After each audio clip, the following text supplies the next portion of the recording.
Hi, I'm Clive Parkinson, composition consultant. And my job doesn't strictly require me to wear trousers, but I absolutely insist on it anyway, out of strict adherence to a fashion-forward lifestyle. And it's worth it. If you're just now joining us, we've just written the intro to the third essay option of the Common Application, and you can find the result in the description.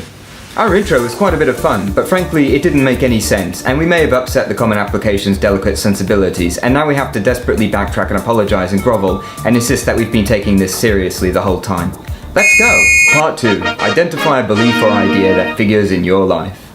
Frugality and caution were always articles of faith in my home. My father, a coal miner, believed in saving money for the next generation, dreaming that I would one day crawl free from the dark tunnels that had imprisoned his fathers before him. My mother, a coal mine owner, loved cutting costs too. They saved nearly everything, but nonetheless decided to invest in sending me to a private high school. 10 out of 10. We've been quick and clear about the belief or idea we're going to question or challenge, namely frugality and caution. We've used personal life examples to clarify what we mean by these ideas. Frugality and caution have a clear application to us, namely they mean that we should save and we should be careful. Finally, they're good ideas to challenge because they seem quite reasonable, so we can show how clever we are by finding something wrong with them anyway. When you're writing yours, identify a belief or idea about you. Often when we say beliefs or ideas, we're referring to established religions or philosophies like Catholicism or libertarianism, but that's probably the wrong tack to take here. Ideological systems like that are quite broad and they're understood differently by different people, and they might trigger unpredictable reactions in the reader, who just happens to identify deeply with precisely the belief you're challenging because it helped him get through prison, and he's got the tattoos, joined the gang and everything. So you'll be better off if you define an idea about you in your own words rather than tackling an ideological system in the abstract. These beliefs or ideas about you could include values, which are beliefs about how you should behave. They could include moral assumptions, which are beliefs or ideas about what sort of social order you should accept or perpetuate. They could include other people's perceptions of you. They could also include assumptions about the way the world works in general, as long as you stay focused on what you should be doing about it. For instance, maybe people around you seem to believe that holding a stable, respectable job is the best way to live responsibly. Maybe they believe that saving resources wherever possible is the most upright way to live. Maybe people around you believe it's most important to do things your own way. Maybe people around you believe that people who study hard should or will be rewarded with a comfortable life. These are all beliefs or ideas that are mostly reasonable, and that's probably ideal. The less obvious the defect, the more interesting your challenge.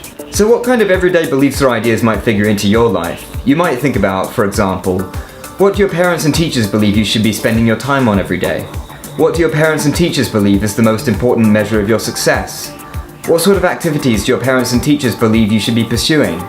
What sort of life goals do your parents and teachers believe you should have? What sort of values do your parents and teachers believe you should uphold? What sort of issues or current events do your parents and teachers believe you should care about? Reject valid ideas.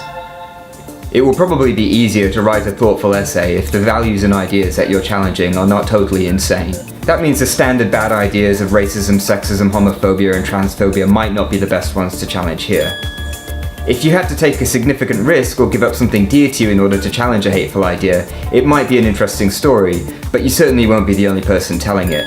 You might end up squeezing yourself into a corner where you can't find much to be thoughtful about, and you end up filling space dramatizing your heroism, which can be a bit of a tough sell. You'll probably have more luck writing about a belief or idea that you once agreed with yourself, because then there's a lot more personal transformation to talk about. Challenging an idea with zero validity might feel good, but it probably won't be much of a self-defining moment. Don't go to war with an opposing ideology. Any idea you challenge should still definitely relate to you somehow, but if you are in the mood to challenge a more abstract ideology that you've read about, then brilliant, because universities used to be intended for that sort of thing before they came to be marketed as middle-class job placement agencies. And even now, most of the faculty would still definitely rather chat about bioethics than try and find you a job. So by all means, you can try to challenge a mainstream approach to conservation or urban development or cultural authenticity or GMOs, but be careful not to merely echo an opposing ideology. Let's say, for example, you want to challenge the perception that eating meat every day is normal and ought to be subsidized by the government as it is. You're not going to win that battle with meat is murder slogans, but you might make some progress if you can talk about your journey towards deciding that animal rights ideology may be counterproductive because it's incompatible with the customary law of the jungle, or because it distracts us from other better reasons to resist factory farming. If you go down that path and focus more on your reasoning than your conclusion, you avoid making enemies and you clearly cast yourself as someone who would benefit from 4 years of intellectual engagement. But make sure the reader is always learning about you. You would conceive your essay not as a takedown of factory farming or animal rights, but as an essay of something you did to challenge a belief about what you should be eating.